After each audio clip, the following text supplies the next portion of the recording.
82 জায়গায় আছে নামাজের কথা, 92 জায়গায় আছে লেখাপড়ার কথা। কোন সংখ্যাটা বেশি? 82 না 92? তাহলে লেখাপড়ায় পিছিয়ে কেন? কোরআনে বলা হলো আফালা ইয়াতাদাব্বারুনাল কোরআন। এই আয়াতটা কোরআনের 2 জায়গায় আছে, 26 পারায় আর 5 পারায়। তারা কি আমার এই কোরআনকে নিয়ে একবার চিন্তা ভাবনা করে না? এ মুসলমান কোরআন নিয়ে গবেষণা করলো না? এরা কি করলো?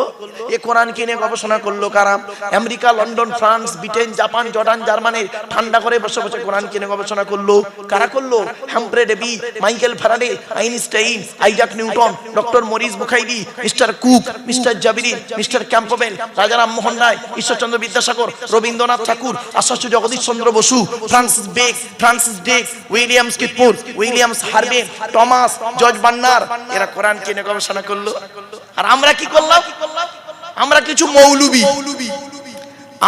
মৌলবি, সকলে নয়, ভুল বলা হবে, আমরা কিছু মৌলবি কোরআনটাকে কিভাবে ইউটিলাইজ করলাম দেখবেন।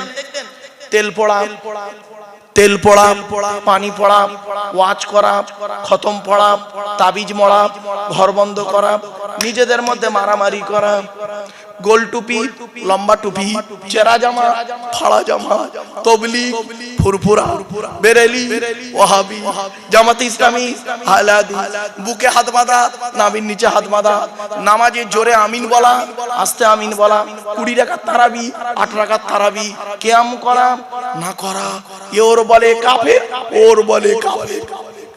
ঠিক না বেটি? বাবাজি, কতদিন মুসলমান না মার খাবেন? কতদিন মার খাবেন? বলবো কি শুনে নিন। ইহুদিদের একটা কিতাব আছে, কিতাবটার নাম হলো তালমুদ। কি বললাম বাবা? তালমুদ। ওই কিতাবে লেখা আছে, ইহুদিদের কিতাবের নাম হলো তালমুদ। ওই তালমুদ কিতাবে লেখা আছে, হে ইহুদিরা, সেই দিন থেকে মুসলমানদের সঙ্গে আর পারবে না, হেরে যাবে। কোন দিন থেকে? তোমরা লক্ষ্য করবে, যেদিন তোমরা দেখবে মুসলমানদের ফজরের নামাজের জামাত জুম্মার নামাজের জামাতের সমান হবে। সুবহানাল্লাহ বলা গেল না? ফজরের নামাজের জামাত জুম্মার নামাজের সমান হবে। সেই দিন থেকে বুঝে নেবে এরা যাই তাই মুসলমান নয়, এরা হলো সেই মুসলমানের উত্তরাধিকারী যে মুসলমান 313 জন মুসলমানকে নিয়ে বদরের যুদ্ধের প্রান্তরে হযরত মুহাম্মদ সাল্লাল্লাহু আলাইহি ওয়াসাল্লাম যাদেরকে নিয়ে 1000 শত্রুর মোকাবেলা করতে গিয়ে মাত্র 14 জনকে হারিয়ে ইসলামের পতাকা পুঁতেছিল। এরা হলো তাদের উত্তরাধিকারী। অতএব আর পারবো না এদের সাথে। আর ইহুদিরা এটা খুব ভালো রকম খবর রাখে, দেখ না মুসলমানদের জুম্মার নামাজ আর ফজরের নামাজটা কেমন। তা দেখছে জুম্মার নামাজে 3 তালা ভর্তি, আর ফজরের নামাজে ইমাম সাহেব আর 4টে বুড়ো। অতএব ওরা বুঝেই নিয়েছে যে যত মারবি তত লাভ, কোনো লাভ না। কথাটা শুনতে হয়তো টক লাগছে না, শুনতে টক লাগছে, কিন্তু ইউরিক অ্যাসিড যাদের টক তাদের উপকার। কথাটা শুনতে একটু তিতো লাগছে, তবে যাদের সুগার তাদের খুব উপকার। জ্ঞানী গুণী বুদ্ধিজীবী মানুষ চলুন এগিয়ে যাচ্ছি। পৃথিবীতে আল্লাহ কিতাব পাঠিয়েছে কটা? মোট 104টা। এগুলো মনে রাখবেন, 104টা। 100টা হলো সহিফা, ছোট ছোট চিরকুট। কার উপরে কটা এলো শুনে নিন। আদম নবীর উপরে এসেছে 10টা, ইব্রাহিম নবীর উপরে এসেছে 10টা, তাহলে 20টা। আর শীষ নবীর উপরে এসেছে 30টা, কত হলো? 50টা। ইদ্রিস নবীর উপরে এসেছে 50টা, কত হলো? 100টা। মোট এসেছে কটা? 104। 104। 1 নম্বর কিতাবের নাম কি? কিতাবটার নাম হলো তাওরাত। হিব্রু ভাষায় মুসা নবীর উপরে 40 দিন ধরে 1000 পারা বিশিষ্ট রমজান মাসে 6 তারিখে নাজিল হয়েছে। জোরে বলুন। 102 নম্বর কিতাবের নাম কি? কিতাবটার নাম জবুর। কি বললাম? জবুর। দাউদ নবীর উপরে গ্রিক ভাষায় নাজিল হয়েছে, গ্রিক ভাষায় দাউদ নবীর উপরে 150 পারা বিশিষ্ট, কত 150 পারা বিশিষ্ট রমজান মাসে 8 তারিখে নাজিল হয়েছে। 103 নম্বর কিতাবের নাম কি? কিতাবটার নাম হলো ইনজিল, নবীটার নাম হলো ঈসা। কিতাবটা এসেছে সুরিয়ানি ভাষায়। কি ভাষায়? সুরিয়ানি ভাষায়। কিতাবটা হলো কত পারা? 27 পারা। রমজান মাসের 18 তারিখে নাজিল হয়েছে। 104 নম্বর কিতাবের নাম কি? কোরআনুল মাজিদ।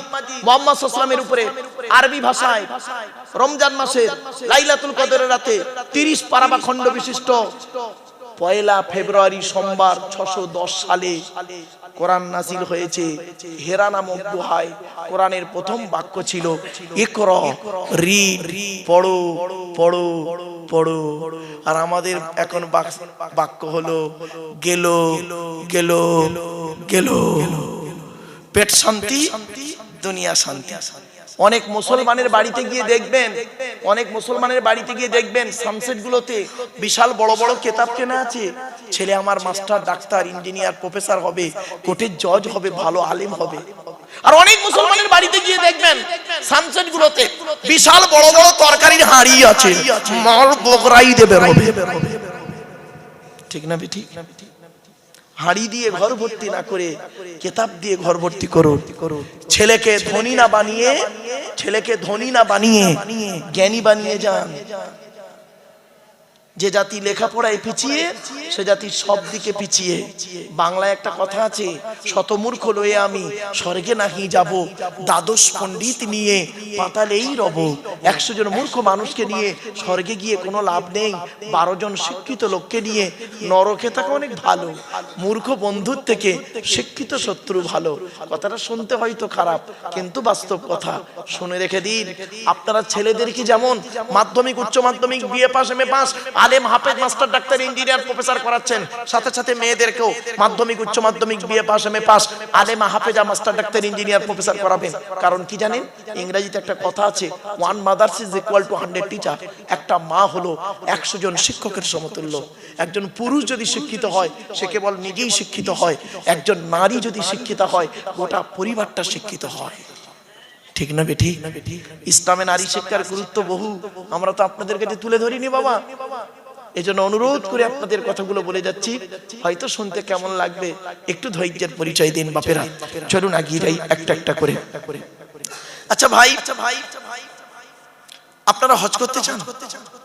আরে ভাই বলুন না, একটু কথা বলুন না। প্রত্যেকেরই মন চায় হজ করতে। তো হজে যেতে গেলে তো টাকা লাগবে। আপনার তো মনটা আছে যাওয়ার। দেখবেন একটা ঘটনা বলবো, শুনলে চমকে যাবেন। হজে না গিয়ে হজ কবুল হয়ে গেছে। কি হজে না গিয়ে তার হজ আল্লাহর দরবারে কবুল হয়েছে। শুনে নিন এখানে ভালো করে, সংক্ষেপে বলছি বোঝার জন্য, একদম সংক্ষেপে। ওই এক্সাম্পলটা আনলে তবে বোঝাতে পারবো ভালো। লোকটার নাম হলো আব্দুল্লাহ ইবনে মুবারক। কি বললাম বাবা? নামটা একটু বলেন। আব্দুল্লাহ ইবনে মুবারক খুব বড় আলেম, তৎকালীন যুগে বড় আলেম ছিলেন এবং খুব আল্লাহর ওলি লোক ছিলেন। উনি হজে যাবেন, ওনার বন্ধুও যাবেন, 2 বন্ধু একসঙ্গে হজে যাবেন। তো করেছেন কি, উনি ওনার বন্ধুর সঙ্গে যাবেন, সব কমপ্লিট, টাকা পয়সা সব রেডি, সব একদম কমপ্লিট, হজে বেরোবেন। এমত অবস্থায় উনি করলেন কি, ওনার ছোট ছেলেটা কাঁদতে কাঁদতে আসছে। উনি বলছেন, বাবা তুমি কাঁদছো কেন দুপুরবেলা, কি হয়েছে?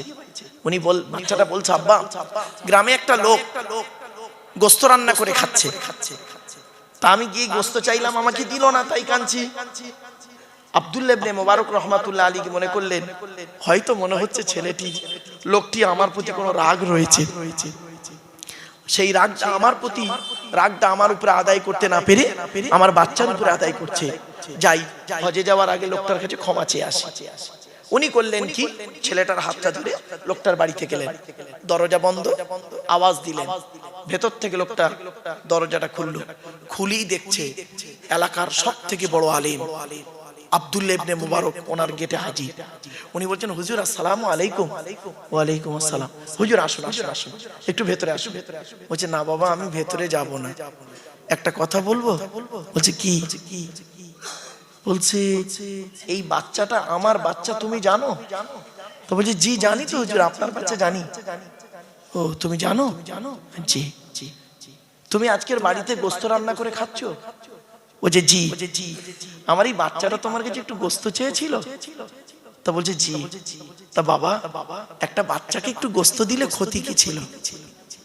তখন লোকটা ঝরঝর করে কাঁদছে, চোখ থেকে পানি পড়ছে। বলছে বাবা কাঁদছো কেন? তখন কেঁদে কেঁদে লোকটা বলছে হুজুর, আজ 3 দিন হলো আমার বাড়িতে রান্না হয়নি। 3 দিন হলো বাড়িতে রান্না হয়নি। কচি কচি বাচ্চারা অনাহারে আছে। আজ সকালবেলা কাজে গিয়েছিলাম, দুপুর হয়ে গেছে, কোনো কাজ পাইনি। তাই আমি একটা বাপ, তো বুকটা ফেটে যাচ্ছে, খালি হাতে বাড়ি যাই কি করে। খুব চিন্তা করছি কি করে খাবো, বাচ্চাদের মুখের পানি চেয়ে। আমি তো একটা বাপ। রাস্তায় আস্তে আস্তে দেখতে পাচ্ছি রাস্তার ধারে একটা মরা হালাল প্রাণী, কি বললাম, মরা হালাল প্রাণী পড়ে আছে। আমি চারিদিকে দেখলাম, ছুরি নিয়ে ওই মরা প্রাণীর গোস্ত কেটে নিলাম। কেটে নিয়ে বাড়িতে এসে রান্না করে খাচ্ছি। মরা প্রাণীর মাংস কোরআনে আল্লাহ হারাম বলেছেন, তবে কাদের জন্য হালাল জায়েজ? অসহায় ব্যক্তির জন্য। কিছু বুঝতে পারছেন ওয়াজ? অতএব হুজুর, আমি তো অসহায় নিরুপায়, আমার জন্য মরা প্রাণীর গোস্ত খাওয়াটা হালাল, কিন্তু আপনি তো হাজী সাহেব হজে যাবেন, আপনার বাচ্চার জন্য এই মরা প্রাণীর গোস্ত খাওয়া হারাম। অতএব আমি যখন দেখলাম আপনার বাচ্চা এটা, তখন আমি কি করে আপনার বাচ্চাকে হারাম খাবারটা খেতে দিই? এই জন্য হুজুর বাচ্চাটাকে দিইনি, তাড়িয়ে দিয়েছি, একটু রাগ করেছি, তাই কেঁদে কেঁদে আপনার কাছে অভিযোগ করেছে। তো হুজুর, মরা প্রাণীর গোস্ত আপনার বাচ্চাকে না দিয়ে যদি বড় অপরাধ করে থাকি, আল্লাহর রাস্তায় আপনি আমায় মাফ করে দিন, আল্লাহর রাস্তায় মাফ করে দিন। আব্দুল্লাহ ইবনে মুবারক রাহমাতুল্লাহ আলাইহির চোখ থেকে ঝরঝর করে পানি পড়ছে। বলছে বাবা দাঁড়াও, দাঁড়াও বাবা, আমি আসছি, দাঁড়াও আমি আসছি। সোজা বাড়ি গেলেন। বাড়িতে গিয়ে হজে যাওয়ার যত টাকা ছিল সমস্ত টাকা এনে ওই লোকটাকে দিয়ে বলছে বাবা এই নাও, আমি হজে যাওয়ার সমস্ত টাকা তোমাকে দিয়ে গেলাম, তুমি ব্যবসা করো, বাচ্চাদেরকে নিয়ে খাও, আমার জন্য দোয়া করো, আমি এবছর হজে যাব না, আমার হজে যাওয়ার টাকাটা তোমাকে দিলাম। তো বছর ইনি হজে গেলেন না। ওনার বন্ধু কিন্তু হজে চলে গেছে। ওনার বন্ধু হজ করে বাড়ি ফিরেছে। ফিরে আব্দুল্লাহ ইবনে মুবারকের সঙ্গে দেখা করতে এসেছে। এসে বলছে আসসালামু আলাইকুম। ওয়ালাইকুম আসসালাম। বলছে ভাই আপনি কবে হজ থেকে ফিরলেন? তো আব্দুল্লাহ ইবনে মুবারক রাহমাতুল্লাহ আলাইহি কি বলছে জানেন? ভাই আমি এবছর তো হজে যেতে পারিনি, আমার হজের টাকাটা একটা গরিব ভাইকে দান করে দিয়েছি গ্রামে, হজে যেতে পারিনি। তখন বন্ধু বলছে আপনি আমার সঙ্গে মিথ্যা কথা বলছেন, প্লিজ মিথ্যা কথা বলবেন না। বলছে সে কি, আমি যেতে পারিনি ভাই, আল্লাহর কসম করে বলছি হজে যাইনি। বন্ধু কি বলছে শোনো, আল্লাহর কসম করে বলি, আমি হজ মুবারকে গিয়ে কাবা শরীফ যখন তওয়াফ করছি, আমি নিজে চোখে দেখতে পাচ্ছি আমার আগে আগে আপনিও কাবা শরীফ তওয়াফ করে যাচ্ছে। শুধু তাই নয়, সাফা মারওয়া দৌড় করছি, মিনা মুজদালিফায় যাচ্ছি, যেখানেই যাচ্ছি হজরে আসওয়াদে চুমা দিতে যাচ্ছি, সেখানেই দেখছি আমার আগে আপনি চুমা দিয়ে বেরিয়ে যাচ্ছেন, ভিড়ের মাঝে কথা হচ্ছে না। এমন কি রাসূলের রওজা মোবারকে গিয়ে যখন আমি সালাম দিচ্ছি, দেখতে পাচ্ছি আমার আগে আগে আপনি সালাম দিয়ে বেরিয়ে যাচ্ছেন। আমি মনে মনে ভাবলাম কি এমন অপরাধ করেছি, তাই হজ থেকে ডাইরেক্ট আপনার কাছে এসেছি। সঙ্গে সঙ্গে আব্দুল্লাহ ইবনে মুবারকের চোখ থেকে ঝরঝর করে পানি পড়ছে।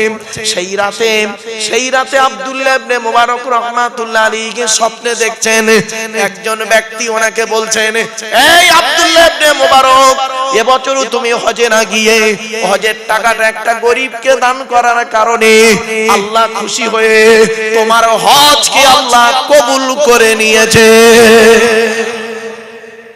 কি বুঝলেন?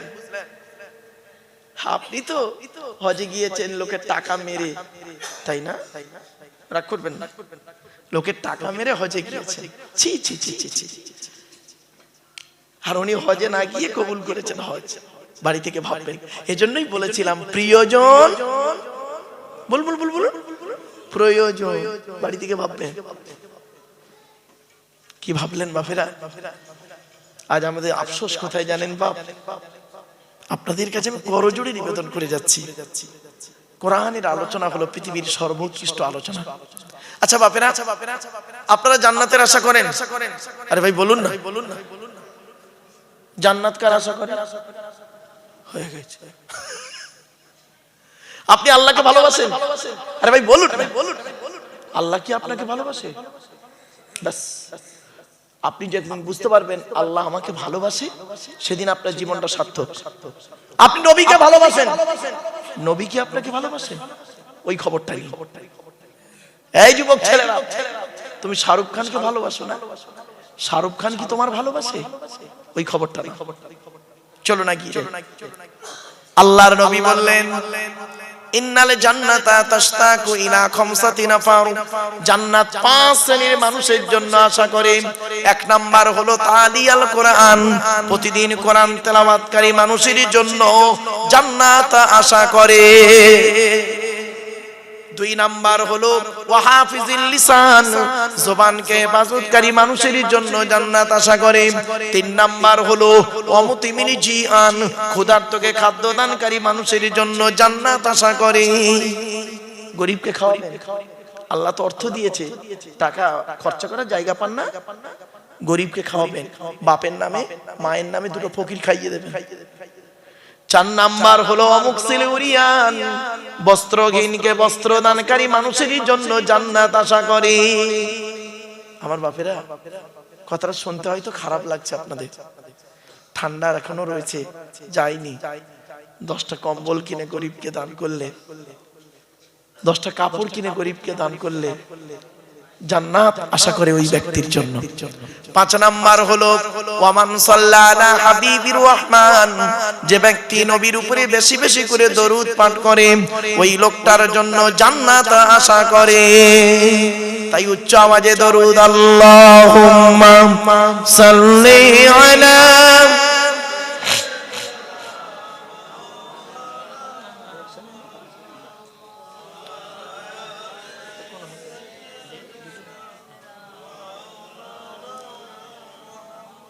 আসলে কি জানেন, শেষ দিনের শেষ রাতের শেষ লগ্নের জলসা তো, এই জন্য আপনাদের আমি অনুরোধ করছি, জলসা যখন দেবেন দয়া করে রাত 12টার উপরে যাবেন না। 12টার পরে না মানুষের ওয়াজ শোনার মেন্টালিটি ভালো থাকে না। কথা বুঝতে পারছেন? যদি আপনাদের খুব যায় 11টা থেকে 12টা করবেন, এর বেশি যাবেন না। একটা বক্তা আনবেন, ব্যাস 2 দিনে 2টো বক্তা করবেন, 3 ঘন্টা করে হয়ে যাবে। 9টা 12টা হয়ে গেল। কিছু শিখতে পারবেন, জানতে পারবেন, বুঝতে পারবেন। আর শর্ট টাইমের ভিতরে কোনটা বলি কোনটা ছাড়ি এরকম মনে হচ্ছে। আমার বাপেরা, কথাগুলো একটু মূল্যায়ন করুন। চলুন। আচ্ছা, মা বোনেদের বসার জায়গা আছে ভাই? না, যাই হোক, মা বোনেদের কাছে আওয়াজ যাচ্ছে। মা বোনেরা, অনুরোধ করে বলে যাচ্ছি, মা বোনদেরকে আমি কয়েকটা কথা বলে যাব, গুরুত্বপূর্ণ কথা। এই কথাগুলো আপনারা মাথায় রাখুন মায়েরা বোনেরা। কি 1 নাম্বার শোনো, আল্লাহর নবী একদিন সাহাবীদেরকে বলছেন, তোমাদের বাড়িতে কয় শ্রেণীর মেয়ে ছেলে আছে গো? সাহাবীরা বললেন, হে নবী, আমাদের বাড়িতে 4 শ্রেণীর মেয়ে ছেলে আছে। কে কে? মা, বোন, মেয়ে, বউ, 4 শ্রেণীর মেয়ে। নবীজি বললেন, কি করে বুঝবে ওরা জান্নাতি না জাহান্নামী? বলুন আপনারা, কি করে বুঝবেন আপনার স্ত্রী, আপনার মা, বোন, মেয়ে, বউ জান্নাতি না জাহান্নামী? নামাজ পড়ে বলে, রোজা রাখি বলে? না। আল্লাহর নবী, সাহাবীরা পুরো চুপ। নবীজি বললেন, শোনো, যে সমস্ত মেয়েদের মধ্যে কমসে কম 6টা অভ্যাস পাবে, কটা 6টা অভ্যাস যে মেয়ের মধ্যে থাকবে, ওই মেয়ে ছেলে যত নামাজ পড়ুক, রোজা রাখুক, হজ করুক, জাহান্নামী। কি 1 নাম্বার, ওই মেয়ে ছেলে নামাজ পড়ে রোজা রেখে জাহান্নামায় যাবে যে মেয়ে ছেলে তার স্বামীর সঙ্গে যখন কথা বলে মেজাজ দিয়ে কথা বলে। অনেক মা বোন আছে দেখবেন স্বামীর সঙ্গে কথা বলে, পাড়ার লোকের সঙ্গে কথা বলে মিষ্টি ভাষায়, আর স্বামীর সঙ্গে যখন কথা বলে মেজাজ দিয়ে। জানি না কেন, হয়তো হতে পারি স্বামী গরিব ঘরের সন্তান, ও হয়তো মেয়েটা হয়তো ধনী ঘরের মেয়ে, হতে পারে স্বামীটা হয়তো গায়ের রং কালো, মেয়েটার গায়ের রং অতি সুন্দর, হতে পারে স্বামীটা হয়তো 8 ফেল, মেয়েটি হয়তো MA পাস, জানি না। এই জন্য আপনাদেরকে বলে যাচ্ছি, পুরুষ 4 জনকে খুশি করলে জান্নাতি। কজন? আপনি এখানে বসে বসে ভাবুন, 4 জনকে পৃথিবীতে খুশি করুন, আপনি জান্নাতে যাবেন, জান্নাতে যাবেন, জান্নাতে যাবেন। 4 জনকে খুশি করুন। 1 নাম্বার, আপনি আপনার রব আল্লাহকে খুশি করুন, অর্থাৎ কোরআন মোতাবেক জীবন যাপন করুন। কোরআনে যেটা হারাম বলেছে বর্জন করুন, হালালটাকে গ্রহণ করুন।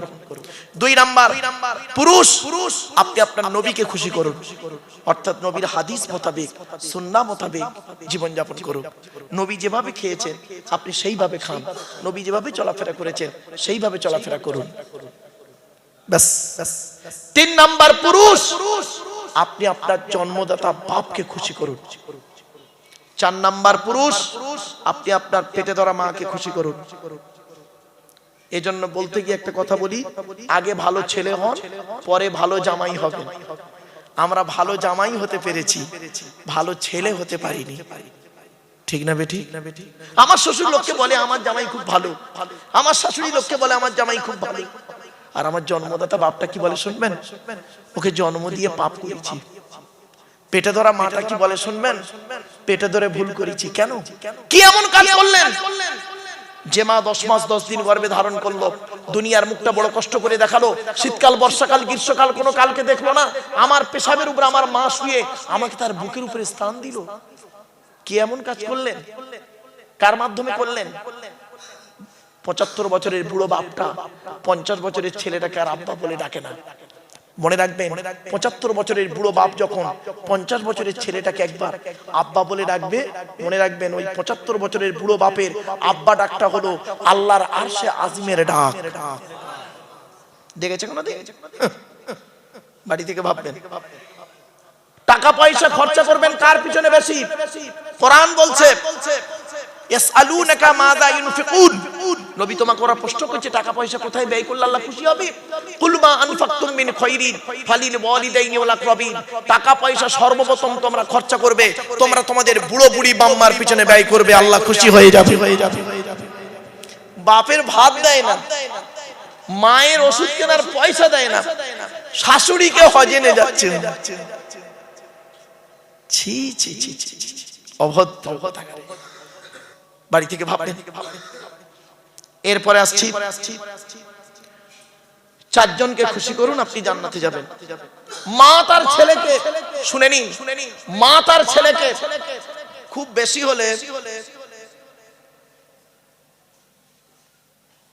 মা তার ছেলেকে কত দূর তোলে বলুন?